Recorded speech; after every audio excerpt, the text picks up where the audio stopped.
Class 9 का chapter 4 स्वास्थ्य एवं रोग। स्वास्थ्य एवं रोग। स्वास्थ्य क्या है? तो किसी भी व्यक्ति को शारीरिक या मानसिक किसी भी प्रकार की परेशानी जब ना हो तो उसे हम कहते हैं स्वस्थ है, वो व्यक्ति स्वस्थ है। रोग क्या है? किसी भी कारणवश शरीर के किसी अंग को ना कार्य करना रोग कहलाता है। रोग अलग अलग प्रकार के होते हैं और उनका उपचार भी अलग अलग होता है। इस चैप्टर में इसी के बारे में हम जानेंगे। पहला है अच्छा स्वास्थ्य क्या है? तो विश्व स्वास्थ्य संगठन WHO वर्ल्ड हेल्थ ऑर्गेनाइजेशन के द्वारा स्वस्थ परिभाषा इस प्रकार है। स्वास्थ्य की परिभाषा इस प्रकार दी जाती है, वह स्थिति जिसमें पूर्व शारीरिक, मानसिक और सामाजिक समानता हो, ना कि केवल बीमारी या पीड़ा का होना। WHO के अनुसार कहा जाता है कि दुनिया में वह व्यक्ति स्वस्थ है जिसमें शारीरिक या मानसिक किसी भी प्रकार की परेशानी ना हो, वह व्यक्ति स्वस्थ है। लेकिन WHO के द्वारा ही दिया गया रिपोर्ट है कि दुनिया में कोई भी व्यक्ति स्वस्थ नहीं है, क्योंकि सभी व्यक्ति को या तो मानसिक या शारीरिक, ये दोनों में किसी भी प्रकार के रोग आवश्यक रूप से पाए जाते हैं, ये निश्चित हैं। तो इन रोगों के बारे में WHO ने एक संगठन बनाया और बनाने के फलस्वरूप इनके उपचार पर भी ध्यान दिया। तो WHO के अनुसार वह व्यक्ति स्वस्थ है जो मानसिक और शारीरिक किसी भी प्रकार की पीड़ा ना हो। अब यहाँ से बताया जाता है कि रोग दो प्रकार के होते हैं। मात्र रोग दो प्रकार के होते हैं। पहला होता है जन्मजात रोग।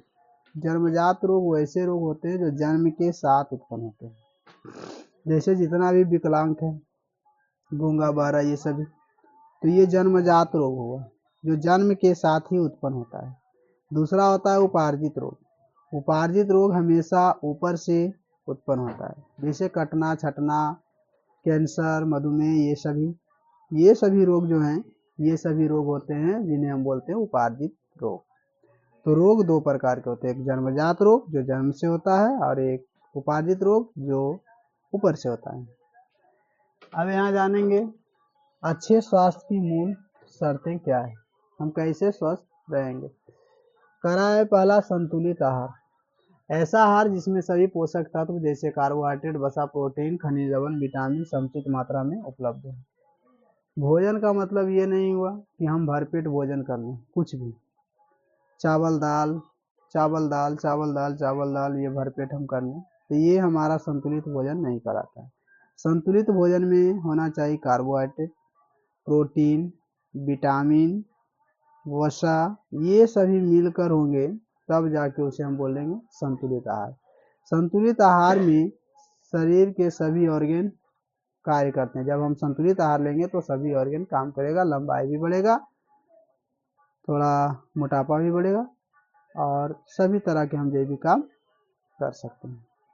लेकिन अगर किसी भी तत्व की कमी होगी तो वहाँ से हमारा वह अंग डैमेज कहलाएगा। अर्थात प्रोटीन की कमी होगी तो हमारा लंबाई नहीं बढ़ेगा, फैट की कमी होगी हम असंतुलित महसूस करेंगे, बीमार सा महसूस करेंगे, कमजोर महसूस करेंगे। खनिज लवण की कमी होगी तो अलग अलग प्रकार के रोग उत्पन्न होंगे और विटामिन की कमी होगी तो लीवर से संबंधित विकार उत्पन्न होंगे। तो भोजन जो होना चाहिए वो संतुलित भोजन होना चाहिए, अर्थात जिसमें कार्बोहाइड्रेट, विटामिन और वसा, खनिज लवण, विटामिन ये सभी की मौजूदगी होनी चाहिए, उसे ही हम बोलते हैं संतुलित आहार। अब यहाँ है दूसरा व्यक्तिगत एवं घरेलू स्वास्थ्य। व्यक्तिगत स्वास्थ्य क्या है? हमें साफ स्थानों पर रहना चाहिए,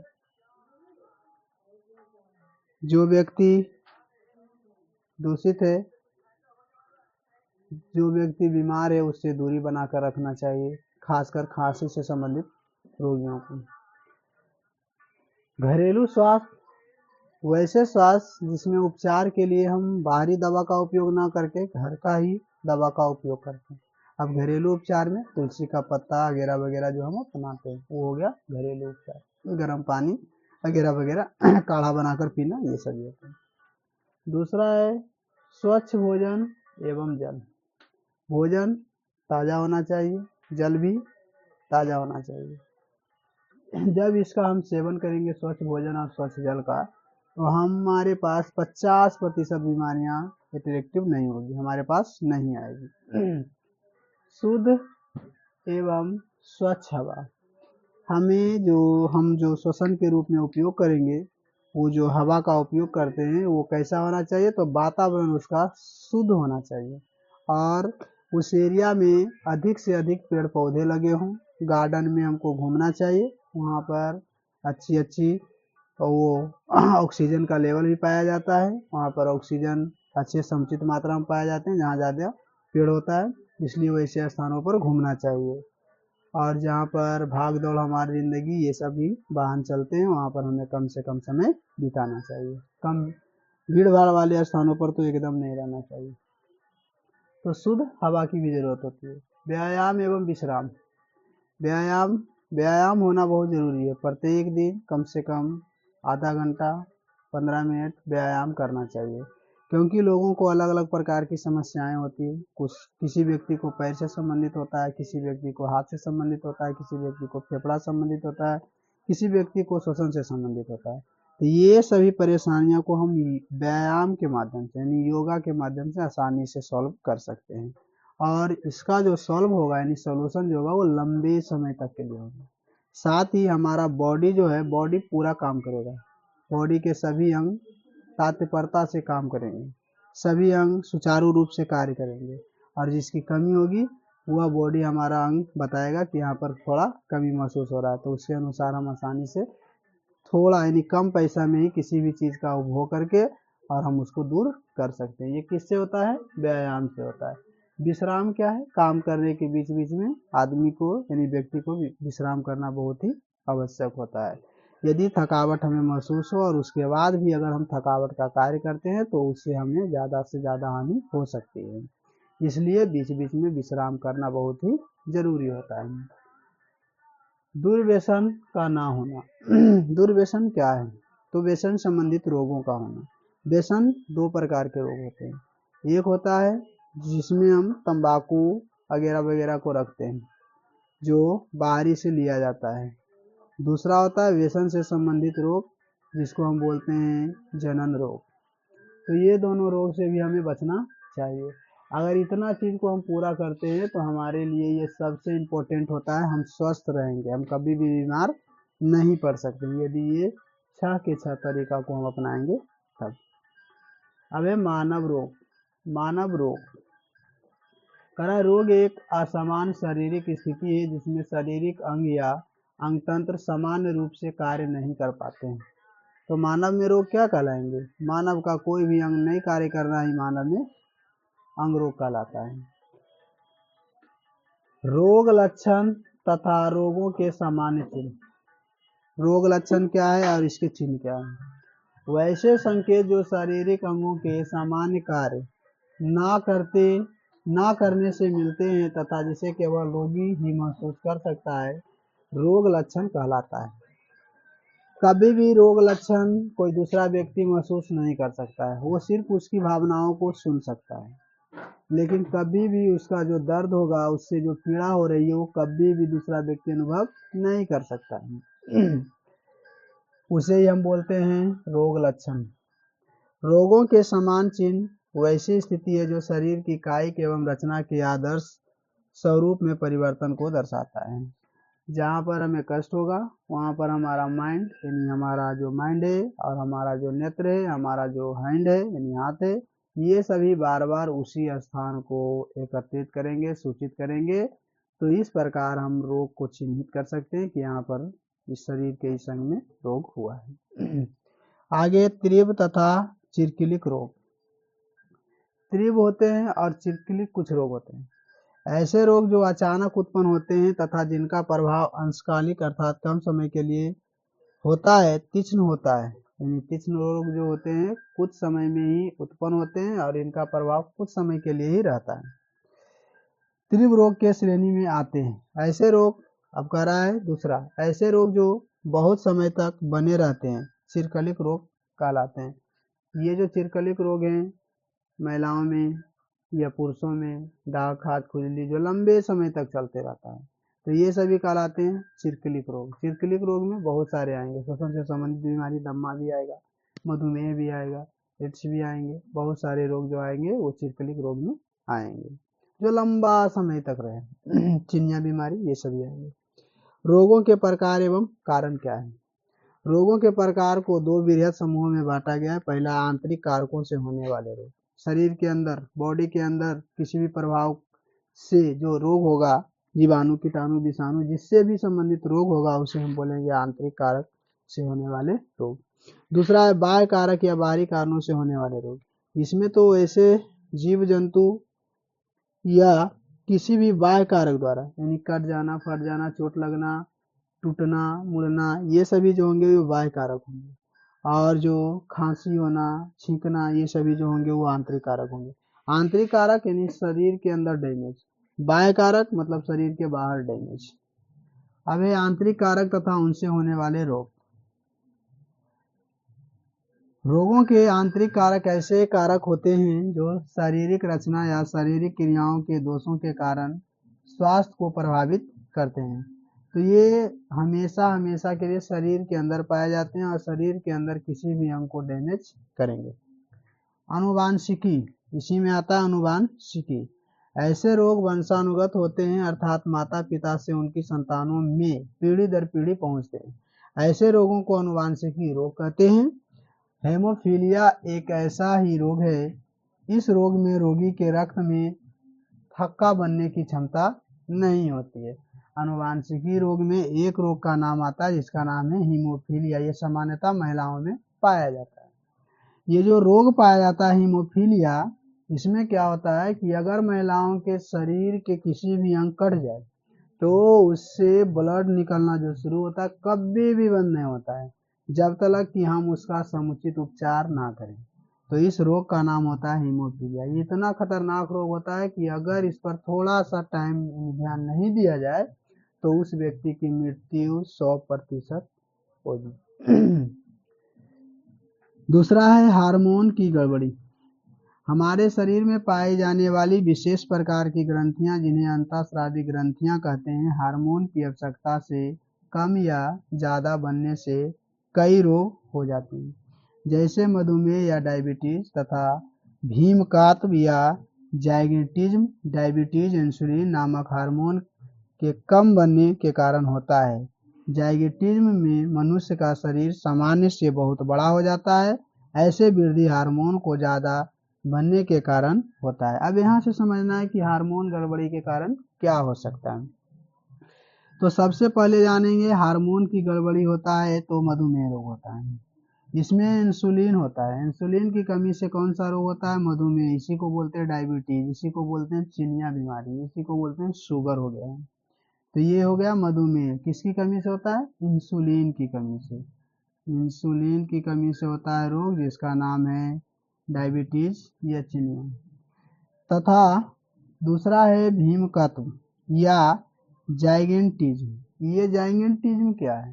तो जाइगेंटिज्म होता है हार्मोन की जब गड़बड़ी होती है तो शरीर का आकार होना चाहिए एक सामान्य आकार, लेकिन यहाँ पर व्यक्ति का जो सामान्य शरीर रहता है जो भीमकाय हो जाता है, भैंसा की तरह वो हो जाता है, बहुत बड़ा हो जाता है, मोटा हो जाता है, हाथी जैसा हो जाता है, ठोल उसका एकदम लटक जाता है, कंधा उंधा एकदम एक तरह अथी में मिल जाता है, हाथ उथ की भुजाएं एकदम मोटी मोटी हो जाती है। बेचारा के चले में बहुत परेशानी होता है, काहे कि ओकर शरीर में हो गया भीमकाय। तो ये जो होता है ये होता है हार्मोन की गड़बड़ी के कारण। एक हार्मोन यानी हार्मोन जो शरीर में बन रहा है उस शरीर में हार्मोन बनने की जो क्रिया हो गई उसमें वृद्धि हो गई। बनना चाहिए कम, सिक्रेशन कम होना चाहिए, यहाँ सिक्रेशन ज़्यादा हो रहा है। बेचारा का शरीर की होगा तो कद्दू के जैसा फूल जाएगा। तो उसी को हम बोलते हैं जाइगेटिज्म या उसी को बोलते हैं भीमकत्व। तो ऐसा जो रोग होता है इसे हम बोलते हैं हार्मोन की गड़बड़ी से होने वाले रोग। बाह्य कारक तथा उनसे होने वाले रोग। रोगों के बाह्य कारक ऐसे कारक हैं जो स्वास्थ्य को बाहरी अभिकर्ताओं द्वारा प्रभावित कर रोग उत्पन्न करते हैं। जैसे कुछ सूक्ष्मजीव रोग उत्पन्न करने वाले सूक्ष्मजीव जीवाणु कहलाते हैं। जो सूक्ष्मजीव होते हैं जिन्हें हम नंगी आंखों से नहीं देख सकते हैं और जिनके कारण खोखी, सर्दी ये सभी होता है, उसे हम सूक्ष्मजीव या रोगाणु कहते हैं, सूक्ष्मजीव रोगाणु कहते हैं। सूक्ष्म रोगाणु जैसे बैक्टीरिया या जीवाणु, वायरस या विषाणु के कारण मनुष्यों में कई प्रकार के रोग होते हैं, जैसे हैजा कोई बोलते हैं, कॉलरा, क्षय रोग इसे बोलते हैं, टीबी, निमोनिया आदि बैक्टीरिया द्वारा होने वाले प्रमुख रोग होते हैं। प्रमुख रोग ये हैं। खासरा, चेचक, पोलियो, इंसेफ्लेटिक्स और इन्फ्लुएंजा, प्लाज्मोडियम, मलेरिया और एंटी एमीबा हिस्टेरिका, अमीबिया पेचिस, ये सभी जो प्रमुख हैं, ये सभी में सबसे महत्वपूर्ण जो होता है, ये किसके द्वारा होने वाले रोग हैं? तो ये सभी के सब जो हुए हैं वो बैक्टीरिया के द्वारा होने वाले रोग होते हैं। फलेरिया जो मनुष्यों में होने वाला एक सामान्य रोग है, कृमि वो चेरिया के द्वारा होता है। जो फलेरिया रोग है जिसके कारण इसके जो वाहक होते हैं मच्छर होते हैं, मच्छर के काटने से बिचेरिया जो ये होता है वायरस उसके शरीर के अंदर चल जाता है, और ये कृमि होता है और इसके शरीर के अंदर जाने से ही वो शरीर में उत्फुल्लन हो जाती है, यानी फूलना शुरू हो जाता है, जिससे कि ये जो फलेरिया इसे हम हाथी पांव रोग के नाम से भी जानते हैं। किसके कारण होता है? कृमि का नाम है बाउचेरिया। आगे संक्रमित पेयजल तथा खाद्य पदार्थों के माध्यम से होने वाले कुछ रोग जैसे हैं अमीबिया पेचिस, कोलेरा, टाइफाइड, हेपेटाइटिस, ये रोग दूषित जल से उत्पन्न होने वाले रोग कहलाते हैं। दूषित जल, भोजन और वासस्थान, कपड़े दूषित, ये सभी पहनने से ये रोग होते हैं। दूषित वायु के में बराबर सांस लेने से श्वसन संबंधित रोग जो होता है वो दम्मा है, ब्रोंकाइटिस है और कुकुर खांसी है। दम्मा में व्यक्ति खांसते रहता है और ब्रोंकाइटिस होता है जिसमें श्वसन लेने में परेशानी होता है, फेफड़ा में वो सूजन हो जाता है। और ये जो है कुकुर खांसी में भी व्यक्ति अच्छी तरीके से खांस नहीं पाता है। मादक पेय पदार्थ जैसे तंबाकू, सिगरेट, बीड़ी, शराब, गांजा, अफीम, हेरोइन, कोकीन, मॉर्फिन आदि को नियमित सेवन से भी कई रोग होते हैं। ऐसे रोग व्यसन जनित रोग कहलाते हैं। जिस पदार्थ को हम बार बार उपयोग करते हैं, बार बार लेते हैं अपनी उपयोगिता के लिए, उसे कहा जाता है व्यसन जनित रोग।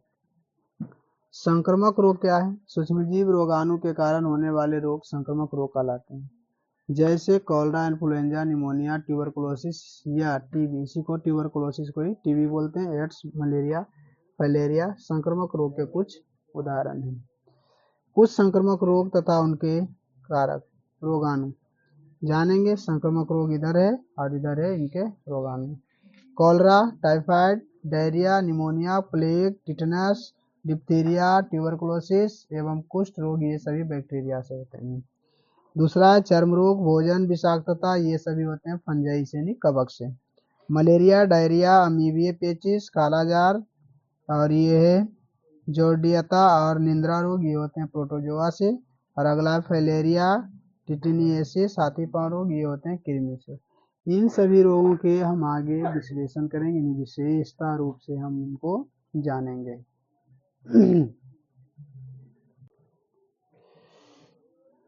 संक्रामक रोग के बाद पढ़ेंगे असंक्रामक रोग। असंक्रामक रोग ऐसे रोग जो संक्रामक अभिकर्ताओं जैसे रोगाणु के कारण नहीं होते हैं, असंक्रामक रोग कहलाते हैं, जैसे मधुमेह, कैंसर, रक्तछंदिता, गठिया, हार्मोन की गड़बड़ी से होने वाला रोग इत्यादि। ये सभी असंक्रामक रोग होते हैं जो किसी भी एक व्यक्ति से दूसरे व्यक्ति में नहीं फैलता, उसे हम बोलते हैं असंक्रामक रोग। संचारित रोग क्या है? संचारित रोग एक संक्रमित व्यक्ति से अन्य व्यक्तियों में किसी बाह्य कारक जैसे हवा, भोजन, जल, स्पर्श आदि के माध्यम से फैलता है, संचारित रोग कहलाता है। जो एक व्यक्ति से दूसरे व्यक्ति के किसी भी माध्यम से पहुंच जाए, हवा के माध्यम से, छींक के माध्यम से, स्पर्श के माध्यम से, किसी भी माध्यम से, उसे हम बोलते हैं संचारित रोग। अगला है संक्रामक रोगों के उपचार। किस प्रकार हम संक्रामक रोग को रोक सकते हैं? संक्रामक रोग पहले किसे कहते हैं? तो वह रोग जो एक व्यक्ति को दूसरे व्यक्ति की संपर्क में आने से किसी भी माध्यम में हवा, जल, स्पर्श किसी भी कारण से फैलता है, उसे हम संक्रामक रोग कहते हैं। अब इसकी हम रोकथाम कैसे करेंगे? तो कहा जा रहा है संक्रामक रोगों के उपचार सामान्यतः 2 सिद्धांतों पर आधारित होते हैं। पहला, दवाइयों के द्वारा रोगों के लक्षण एवं प्रभावों को कम करना। दूसरा, रोगों के कारक रोगाणुओं को समाप्त कर रोगों का निवारण करना। पहला है दवा के माध्यम से हम रोगों के लक्षण एवं उसके प्रभाव को कम करेंगे। दूसरा है रोगाणु को हम समाप्त कर देंगे, सीधे नष्ट कर देंगे। तो 2 माध्यम से हम संक्रामक रोग को खत्म कर सकते हैं। रोगों के लक्षण एवं प्रभाव को कम करने हेतु उपचार, किस प्रकार हम उसको रोग को कम करेंगे और उपचार क्या क्या है। रोगाणु को समाप्त करने हेतु उपचार है। संक्रामक रोग सूक्ष्म जीवाणुओं, रोगाणुओं, बैक्टीरिया, वायरस, फंजाई, प्रोटोजोआ तथा कृमि के कारण होते हैं। ये जो संक्रामक रोग होते हैं वो होते हैं रोगाणु से, बैक्टीरिया से, वायरस से, फंजाई, प्रोटोजोआ, कृमि, इन सभी के कारण संक्रामक रोग होता है। जैव रासायनिक प्रक्रम क्या है। संक्रामक रोगों से सुरक्षा तथा उपचार हेतु जैव रासायनिक प्रतिक्रियाओं का भेदना जीवित रोगाणुओं को इस प्रकार से नष्ट करने वाले रासायनिक, यौगिक, प्रतिजैविक या एंटीबायोटिक औषधि कहलाते हैं। ये क्या कहलाते हैं? एंटीबायोटिक औषधि। कौन? जैव रासायनिक प्रक्रम। एंटीबायोटिक इसलिए कहा जाता है क्योंकि बायोटिक यानी कि बैक्टीरिया को रोकने का काम करता है। तो जो रोकता है उसे हम बोलते हैं एंटी। एक बढ़ रहा है जिसको रोकेंगे तो एंटी हो जाएगा, तो एंटीबायोटिक औषधि कहलाता है। कौन कहलाता है? जैव रासायनिक प्रक्रम, जिसको हम साधारण रूप में दवा जो हम लेते हैं मार्केट में मेडिकल स्टोर से, वे सभी होते हैं एंटीबायोटिक। टीकाकरण क्या है?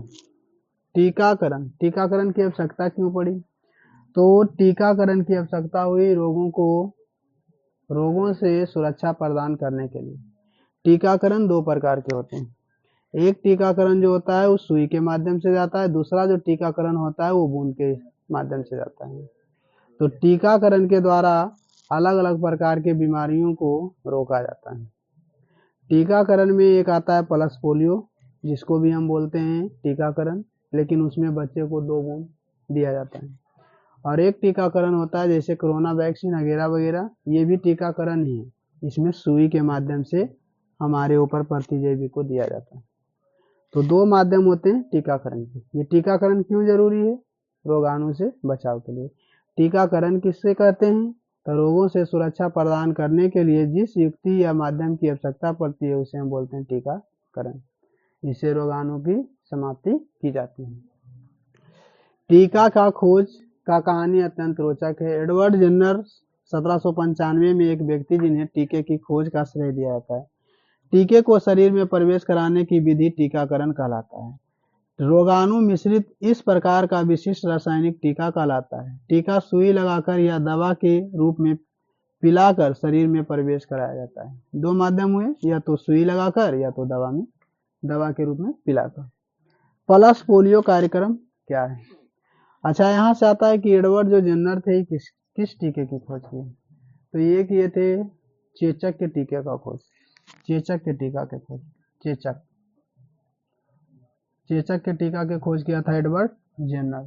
चेचक को ही हम बोलते हैं बड़ी छोटी, कुछ भी बड़ी छोटी मंझली जो भी हो माता, से बोलते हैं चेचक को। तो चेचक का पहला टीका खोजा गया किसके द्वारा? एडवर्ड जेन्नर के द्वारा। कब खोजा गया? 1795 ईस्वी में। पल्स पोलियो कार्यक्रम क्या है? पल्स पोलियो कार्यक्रम पोलियो नामक रोग के विरुद्ध हमारे देश में चलाया जा रहा है एक अभियान है। पोलियो सूक्ष्मजीव वायरस के कारण होने वाला रोग है। पोलियो जो होता है सूक्ष्मजीव वायरस के कारण होने वाला रोग है। अब इससे जो बचाव का कार्यक्रम चलाया गया सरकार के द्वारा, उसका नाम पड़ा पल्स पोलियो कार्यक्रम। इसमें बच्चे के 2 बूंद दवा दिया जाता है और उसके बाद उसका जो एक अंगुली होता है उसको चिन्हित कर दिया जाता है कि बच्चा को पोलियो का दवा मिल चुका है, यानी टीकाकरण हो चुका है। जब एक सामान्य स्थिति में हम सभी थे, हमारे पूर्वज थे, तो उस समय हम सभी पोलियो को भगवान का प्रकोप मानते थे कि भगवान की दया से इस प्रकार के बच्चे की उत्पत्ति हुई। जबकि जन्म के बाद बच्चे गूंगे, बहरे और उसका शरीर में ऐंठन वगैरह वगैरह, लकवा जिसे बोलते हैं, इस प्रकार के ऐंठन की क्रियाएं होता था। इसे लोग प्राकृतिक प्रभेद मानते थे। लेकिन जब आया पल्स पोलियो कार्यक्रम तो ये पूरे भारत में अहम भूमिका निभाया। इसके बाद यहाँ जो संतान की उत्पत्ति हुई और लगातार पल्स पोलियो अभियान जो चला, इसके बाद संतानों की उत्पत्ति एक समान उत्पत्ति हो गई। तो ये था पल्स पोलियो कार्यक्रम जो पोलियो को रोकने के लिए आया। इस रोग की रुकावट के लिए ही पल्स पोलियो अभियान चलाया गया। कुछ संक्रामक रोग। मलेरिया एक प्रोटोजोआ प्लाज्मोडियम के विभिन्न प्रजातियों वाइवेक्स, ओवेला, फ्लैसीफेरम एवं मलेरियाई द्वारा होने वाले रोग हैं। यह परजीवी मनुष्य के यकृत एवं लाल रुधिर कणिका आरबीसी में तथा मादा एनोफिलीज मच्छर के आमाशय में विभाजित होकर वृद्धि करता है। ये जो संक्रामक रोग है, ये मलेरिया जो है, मलेरिया एक प्रोटोजोआ से यानी प्लाज्मोडियम है, प्रोटोजोआ का नाम है प्लाज्मोडियम, जिससे होता है। इसमें अलग अलग प्रकार के परजीवी होते हैं। ठीक, मलेरिया होता है किससे? मादा एनोफिलीज मच्छर से, जो आमाशय को विभाजित करता है और जिसके कारण प्लेटलेट्स की मात्रा कम हो जाती है। लक्षण मलेरिया का क्या है? शरीर कांपने के साथ कुछ अत्यंत अंतराल पर तेज बुखार आना, सिरदर्द एवं पेशियों में दर्द मलेरिया का साधारण लक्षण है। लाल रुधिर कणिकाओं के फटने से रुधिर में एक विषैला पदार्थ हेमोज्वाइन मुक्त हो जाता है, यानी कि पाया जाता है। ये जो हीमोज्वाइन पाया जाता है, इसके कारण ही, हेमोज्वाइन के कारण ही प्लेटलेट्स की मात्रा कम हो जाती है। नियंत्रण कैसे करेंगे? मलेरिया से पीड़ित व्यक्ति को कुनाइन दिया जाता है। कुनाइन का जो सिनकोना का छाल होता है उसे कुनाइन कहते हैं, जो सिनकोना पेड़ की छाल से बनती है। Central drugs research institute Lucknow के वैज्ञानिकों ने आर्टोमिसिया नामक पौधे से ऑर्टियोथर नामक पदार्थ को निकाला है, जो मलेरिया की दवा का कार्य करता है। तो अभी तक इसका नियंत्रण के लिए ठोस कारगर किसी भी प्रकार की दवा या औषधि का निर्माण नहीं हुआ है, परंतु इसे नियंत्रित किया जा सकता है।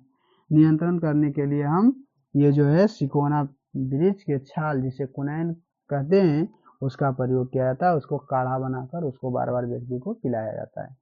तो उससे क्या होता है? मलेरिया जो पीड़ित रहता है वो नियंत्रित होता है और उसका रोकथाम होता है।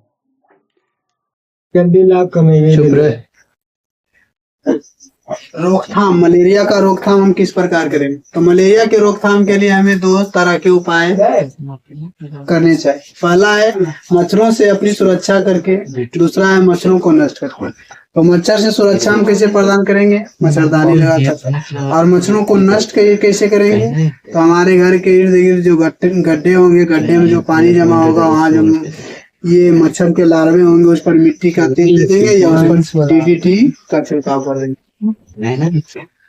डायरिया एक बीमारी का नाम है जो साधारणतः बच्चों में होती है, छोटी आयु के बच्चों में। साधारण भाषा में डायरिया का अर्थ होता है बार बार पतला पैखाना यानी दस्त होना। जठर अंत्र शोथ साधारणतः एक प्रकार के बैक्टीरिया एस्चुएरिया कोलाई या वायरस के कारण होता है। एंटमीबा हिस्टोलिटिका नामक प्रोटोजोआ से होने वाला रोग अमीबाए पेचिस तथा बैक्टीरिया के कारण होने वाला रोग विषाणु पेचिस से भी पेट में मरोड़ा के साथ साथ बार बार पतला दस्त होता रहता है। तो ये बच्चों में होता है और इसके कारण क्या होता है? शरीर का टोटल पानी, कुछ बड़ों में भी होते हैं, तो इसके कारण शरीर से पूरा पानी लगभग दस्त के माध्यम से निकल जाता है। तो इस व्यक्ति को सलाह दिया जाता है सबसे पहले कि अगर ऐसा हो रहा हो, बार बार दस्त हो रहा हो, पतला दस्त हो रहा हो, तो ORS का घोल जरूर से जरूर देना चाहिए और बच्चों को भी देना चाहिए, ताकि जो शरीर में जल की मात्रा हो बनी रहे। डॉक्टर भी इसके लिए पहले उस जो मरीज होता है उसके ऊपर पानी को चढ़ाता है ताकि उसका जो लेवल हो बना रहे। इसमें बार बार मरोड़ा होता है पेट में और साथ ही पतला। लक्षण क्या है? लगातार दस्त होना और पेट दर्द इस रोग के सामान्य लक्षण। दस्त के साथ कभी कभी मिचाली या उल्टी भी होती है। वही उल्टी होना और पतला दस्त होना इसका प्रमुख कारण। रोकथाम कैसे करेंगे? इस रोग के संक्रमण से लगभग संक्रमक से व्यक्तिगत स्वच्छता पर विशेष रूप से ध्यान देना अनिवार्य है। स्वच्छ खाना, स्वच्छ पानी, स्वच्छ कपड़ा, स्वच्छ वातावरण, ये सभी अपनाना। पीने का जल शुद्ध एवं संक्रमक रहित होना चाहिए। सदा गर्म एवं ताजा पकाया गया भोजन खाना चाहिए। तो डॉक्टर सलाह देता है कि आप ये जो दवा दे रहे हैं, दवा को गर्म पानी में पीजिएगा। ऐसा क्यों बोलता है? क्योंकि गर्म जो पानी होता है उसमें किसी प्रकार के संक्रमण नहीं होते। तो उस अवस्था में हम क्या करते हैं? तो उस अवस्था में हमारे लिए सबसे सक्सेस होता है जो ही हम गर्म पानी, गर्म दूध, गर्म भोजन का उपयोग करते हैं तो उसमें किसी भी प्रकार के हानिकारक जीवाणु विषाणु नहीं होते। इसलिए डॉक्टर ऐसा सलाह देते। अगला है रोग टाइफाइड। टाइफाइड बड़े बड़े शहरों में ये समान बीमारियां बन चुकी हैं। भारत में लगभग प्रत्येक वर्ष 41,000 लाख लोग इससे पीड़ित होते हैं, बड़े बड़े शहरों में, खासकर भारत जैसे देश में। क्योंकि बड़े बड़े महानगरों में जल का उपयोग जो करते हैं वो टंकी का पानी का उपयोग करते हैं, और टंकी का पानी 7 से 15 दिन में लगभग दूषित हो जाता है, जिसमें टाइफाइड के भी जो जीवाणु होते हैं, हानिकारक जीवाणु, वो आसानी से पनपन आ जाते हैं। इसी कारण शहरों में टाइफाइड एक समान बीमारी बन चुकी है। तो अब जानेंगे टाइफाइड के बारे में। टाइफाइड सल्मोनेला ट्रोपी नामक बैक्टीरिया के कारण होने वाला संक्रामक रोग है। यह बैक्टीरिया सामान्यतः संक्रमित पेयजल, भोजन तथा दूध और बिना अच्छी तरह साफ किए गए कच्चे फल एवं सब्जी के माध्यम से स्वस्थ मनुष्य के आहार नाल में प्रवेश करता है। अब जो है टाइफाइड होता किससे, किस जीवाणु से? तो सेलेमोनेला ट्रोफी एक जीवाणु का नाम है। सेलेमोनेला ट्रोफी, ये जो है सेलेमोनेला ट्रोफी, इस जीवाणु के कारण ही टाइफाइड होता है। लक्षण क्या है? तेज बुखार, कमजोरी, सिर दर्द, पसीना आना, नाड़ी की गति धीमी होना प्रायः इस बीमारी का प्रमुख लक्षण। रोगी को छोटी आंत, कभी कभी अल्सर हो जाता है जिससे रक्त बहने लगता है। कभी कभी क्या होता है? छोटी आंत में अल्सर होता है, और अल्सर के कारण छोटी आंत से रक्त का स्राव होना शुरू हो जाता है, और ये बड़ी आंत से होते हुए मल द्वार से बाहर निकलता है। रोकथाम क्या है? टाइफाइड का रोकथाम क्या है? साफ सफाई पर विशेष ध्यान देना चाहिए। मच्छर और मक्खियों को पनपनाने से रोकना चाहिए। पेयजल और भोजन को हमेशा ढककर रखना चाहिए। रोगी को पूर्ण रूप से आराम करने की आवश्यकता हमेशा हमेशा याद रखता है। टाइफाइड से जो ग्रसित व्यक्ति होते हैं उन्हें बहुत ही आराम की आवश्यकता होती है। ये जो टाइफाइड है, सेलेमोनेला ट्रोपिस जो हुआ है, सेलेमोनेला ट्रोपिस से जो हुआ, ऐसे ऐसे इनकी बहुत सारे टाइप होते हैं। कुछ ऐसे होते हैं जो 24 घंटा के अंतर्गत आते हैं, कुछ ऐसे होते हैं जो एक दिन के पीरियड में आते हैं, कुछ ऐसे होते हैं 12 घंटा के पीरियड में आते हैं, कुछ ऐसे होते हैं 1 सप्ताह के पीरियड में आते हैं, कुछ ऐसे होते हैं जो 1 महीना के पीरियड में। तो अलग अलग प्रकार के ये टाइप फॉयराइड, एंटीबैक्टीरियल या फॉयरोफ्लोराइड पारा ए एंड बी के टीके करीब 3 वर्ष तक टाइफाइड के संक्रमण से सुरक्षा रखते हैं। जब कोई व्यक्ति टाइफाइड से संक्रमित हो जाता है तो उससे जो दवा दिया जाता है, टीका जो दिया जाता है, वो टाइप का दिया है। टाइप को लगाने से एक बार यदि टीका लगा दिया जाए तो इस टीके से लगभग 3 साल तक हम आसानी से टाइफाइड से बच सकते हैं। अब है क्षय रोग या टीबी। क्षय रोग को ही तपेदिक करते हैं और इसे टीबी कहते हैं। क्षय रोग या टीबी एक प्रकार के बैक्टीरिया, माइकोबैक्टीरियम ट्यूबरकुलोसिस के कारण होता है। क्षय रोग किस बैक्टीरिया के कारण होता है? Mycobacterium tuberculosis. Mycobacterium tuberculosis. Mycobacterium tuberculosis के कारण होता है शरीर में पहुंचने के बाद, ये जो है ये बैक्टीरिया शरीर में पहुंचने के बाद यह बैक्टीरिया एक जहरीला पदार्थ ट्यूबरकुलिन मुक्त करता है। यह रोगाणु सामान्यतः फेफड़े को प्रभावित कर उसके ऊतकों को क्षतिग्रस्त कर देता है। तो ये क्या करता है? क्षतिग्रस्त करता है।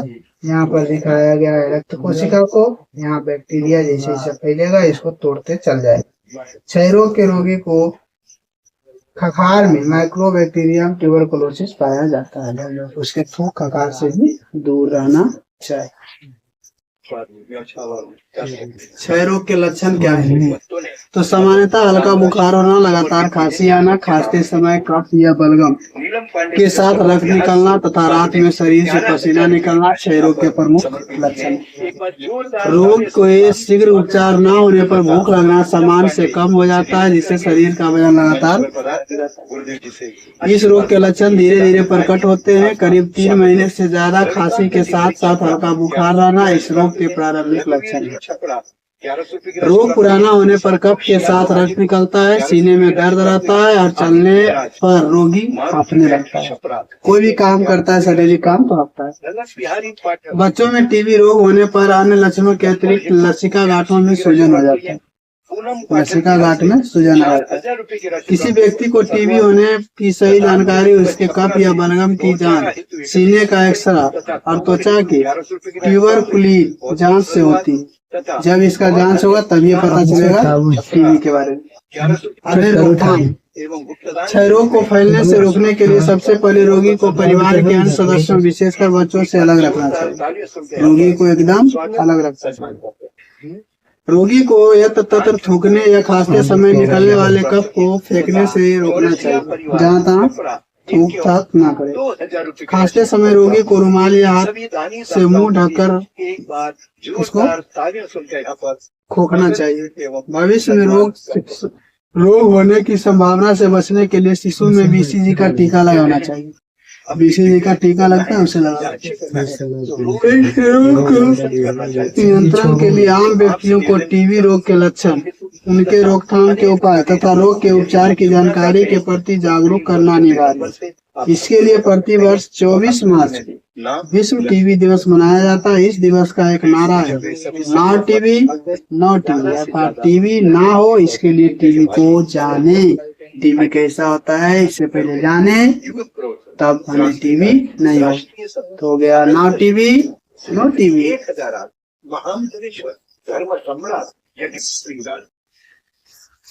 हेपेटाइटिस। हेपेटाइटिस रोग में रोगी का यकृत बड़ा हो जाता है। इस रोग का प्रधान लक्षण है जॉन्डिस। इसे ही हम बोलते हैं जॉन्डिस। हेपेटाइटिस को ही बोलते हैं जॉन्डिस, जिसमें त्वचा एवं आंख का सफेद भाग पीला हो जाता है। ये जो त्वचा रहता है उस त्वचा और आंख सफेद जो भाग रहता है त्वचा में और आंख में वो पीला रंग का हो जाता है। क्यों? क्योंकि यकृत जो होता है ब्लड को लेना, यानी बिलिरुबिन जो उसमें पाया जाता है, बिलिरुबिन को लेना वो कम कर देता है। यानी बिलिरुबिन शरीर में अधिक मात्रा में बढ़ जाता है, जिसके कारण रक्त पीला रंग का हो जाता है, पूरे शरीर पीला हो जाता है। लक्षण क्या है? विभिन्न प्रकार के हेपेटाइटिस के लक्षण भिन्न भिन्न होते हैं। सिरदर्द, हल्का बुखार, जॉन्डिस यानी पीला त्वचा एवं गहरे रंग का मूत्र इस रोग के साधारण लक्षण होते हैं जॉन्डिस के। नियंत्रण हम कैसे करेंगे? यकृत को आराम देने एवं स्वस्थ रखने के लिए उच्च कार्बोहाइड्रेट युक्त भोजन का अल्प मात्रा में सेवन करेंगे। यानी कार्बोहाइड्रेट युक्त जो भोजन रहेगा कम मात्रा में उसका हम उपभोग करेंगे। वसा युक्त, प्रोटीन युक्त एवं मिर्च मसाला युक्त भोजन का स्वाद त्याग करना चाहिए, एकदम त्याग कर देंगे। रोगी को अधिक से अधिक आराम करना चाहिए। इंटरफेरॉन की सुई रोग के नियंत्रण में सहायक होता है। तो इसके लिए जो हेपेटाइटिस रहेगा इसके लिए हम इंटरफेरॉन की सुई लगवाएंगे। रोकथाम क्या है? इसमें व्यक्ति को साफ सफाई पर विशेष ध्यान देना चाहिए। रोग को रोकथाम के लिए पेयजल, आयोडीन तथा यूवी किरणों से उपचारित होना चाहिए। रोकथाम के लिए हम क्या करेंगे?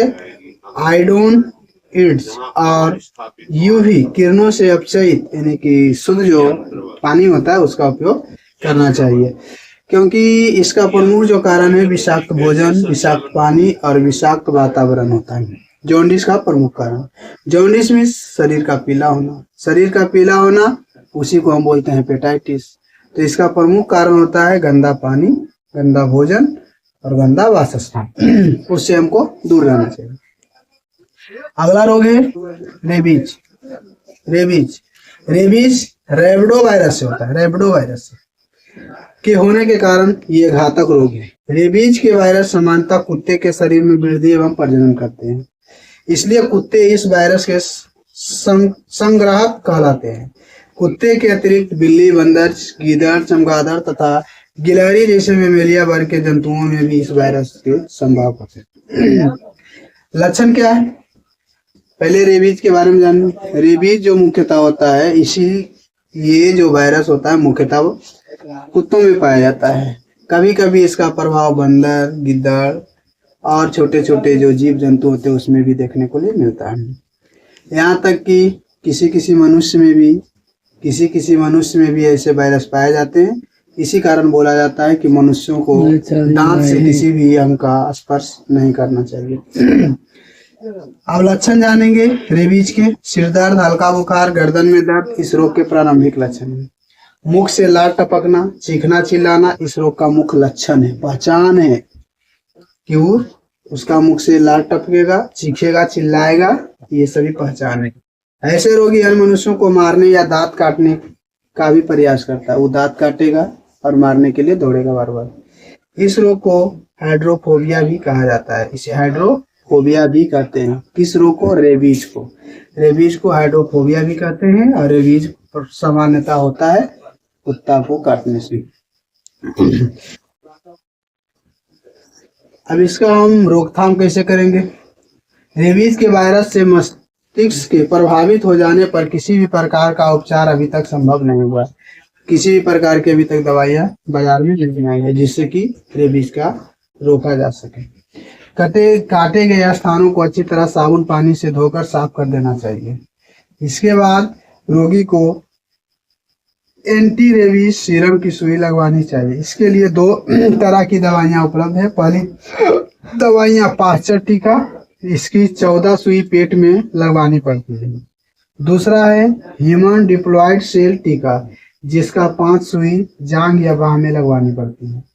एक समय था और इससे पहले तो उस समय जो सुई लगवाई जाती थी वो 56 सुई लगाया जाता था, वो भी नाभिक में, नाभिक अर्थात जिसको ढोड़ी बोलते हैं, कुत्ता काटने पर। अभी आया इसका 2 भाग बनकर, जिसमें एक में होता है 14 सुई लगाया जाता है और एक में होता है टीका के रूप में 5 सुई लगाया जाता है। तो वर्तमान समय में ऐसी सुविधाएं उपलब्ध है जो कहलाता है एंटी रेबीज टीका। चिकित्सा के सलाह से एंटी रेबीज टीका की पूरी खुराक लगवानी अनिवार्य होता है। जितना हुआ बताया है उतना करना चाहिए। यदि हम अपने घरों में किसी भी कुत्ते को पालतू बनाते हैं अपने घरों में, तो उसके लिए हमें उन कुत्तों को